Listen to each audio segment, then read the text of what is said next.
creates a program where I can just type in the movement that I want and the figure does it. Oh, that'd be cool, wouldn't it? It depends on the instruction that I type in. And that's like a roundabout way of making an apology for the staticness of this program.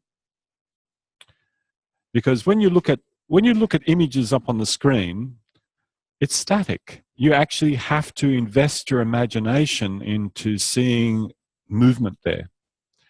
And maybe for some of you, as you go on in the training, you'll become better and better at that, to actually look at the structure and then imagine the structure moving. And that will be of a great boon to your ability to practice. Yeah. So, in this lesson, I'll give you a little bit of a spoiler alert. You'll be having your head on top of your hand. No, you'll be having your hand on top of your head in this fashion like that. Now, of course, when you land your hand on top of your head, you can let the full weight of the arm rest there, and that's going to do funny things to your neck and your breathing and everything. Or you can just land it enough to know that it's there and you have contact. Your choice. And then in the lesson, you'll be switching backwards and forwards between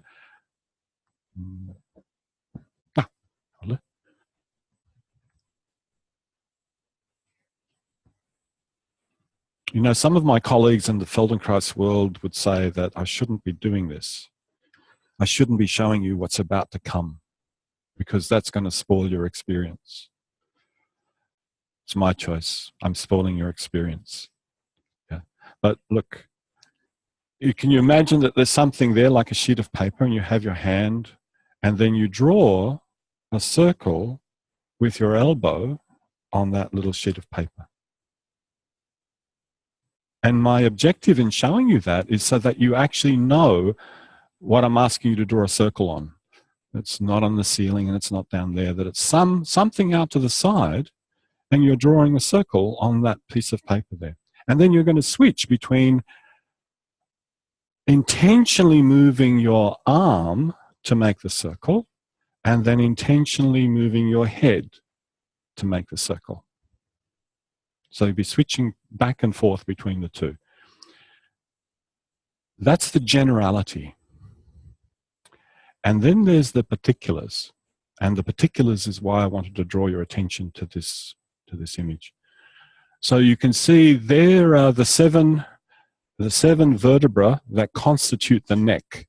Now, it's a tricky image because they're just a continuation of the rest of the spine. Even though they protrude out from the chest, they are a continuation of the spine. But that's the way it is.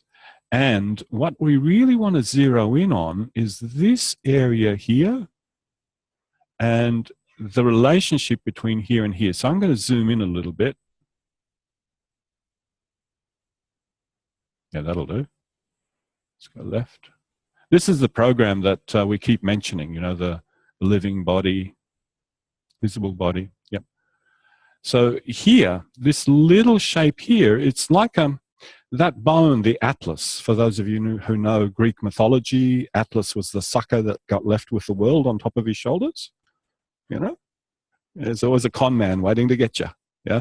So Atlas supported the weight of the world on his shoulders and on his hands. And very often when you see statues, this is how he is. Yeah. So you can see that kind of shape made there is very similar to that. But the head is kind of in these two little rockers here. So let me just see if I can rotate that a little bit. There we go. So you can see there's two of those dudes. Yeah, there's one there and one there. And they sit. Sorry? I could, but I don't know how.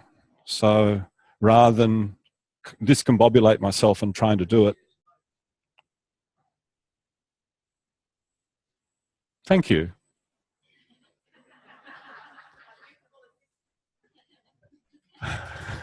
Thank you. Thank you, Jenny. That was a really low-tech solution.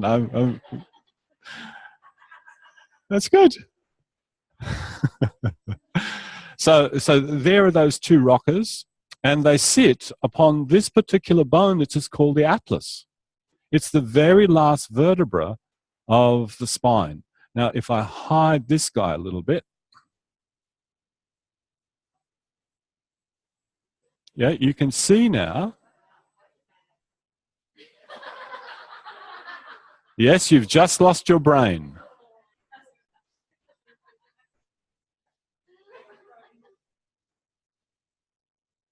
Uh-oh. Oh, there it is. Yeah. Now let's just fade it. So you can see where it is. And can you see now that connection between the two? That one literally rocks inside the other. So you actually have two rockers.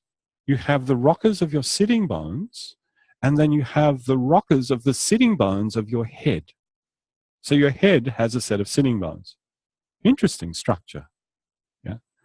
Now, the major movement of that area is what you would call nodding. It's a little nodding movement, just like that. That's the major movement, but it does rock a little bit side to side. Yeah, does a little bit, but that's its major movement, rocking in what we'll call the yes motion. Yes, yes. Mm-hmm. And if you're very prim and proper, it's yes. Mm. Yes, yes, yes. I understand.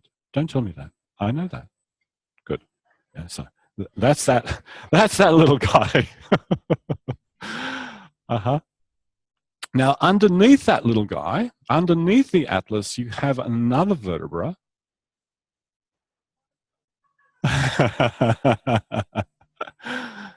Oh, how did it do that? Anyway, you have this vertebra down here. And you can see it's got a funny little shape.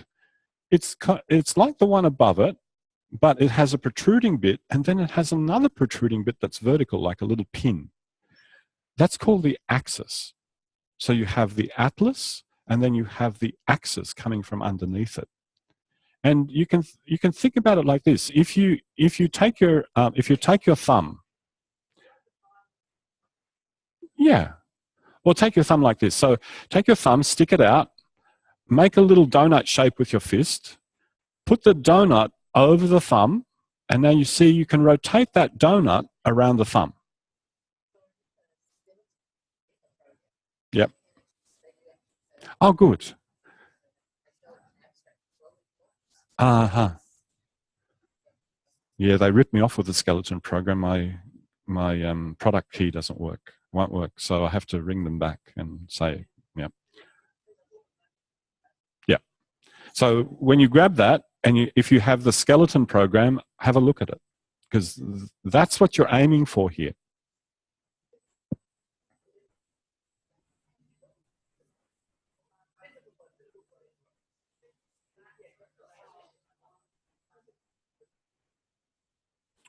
So why I wanted to show you this is for this particular reason.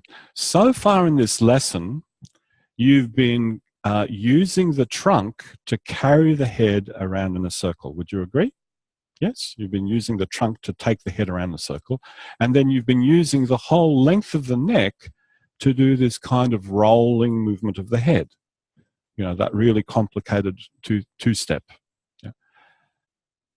In this lesson, minimize all of that. Really bring it right back down to the minimum. And this is, now I can tell you the particular.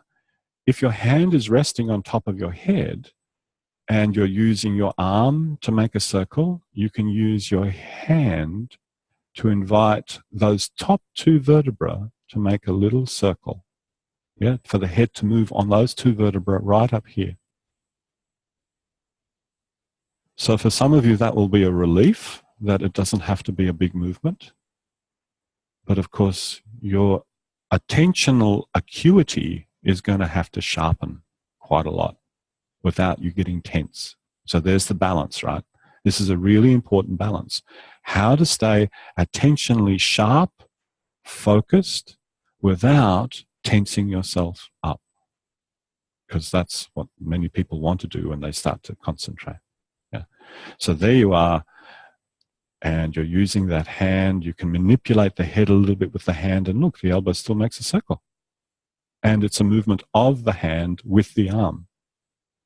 So these are the intricacies that you can get involved in this lesson. But it's definitely not this whole big thing again. I'm not asking for that in this lesson. This is now a little bit more delicate. And maybe, and this is what I'm really hoping for, that even though it's delicate, there'll be enough of an echo from the lessons that came before that you can actually sense that with that little movement, you can sense, oh, something's happening with my pelvis. Something's happening with my rib cage. That's the invitation. Rest frequently. All right, please find your spaces.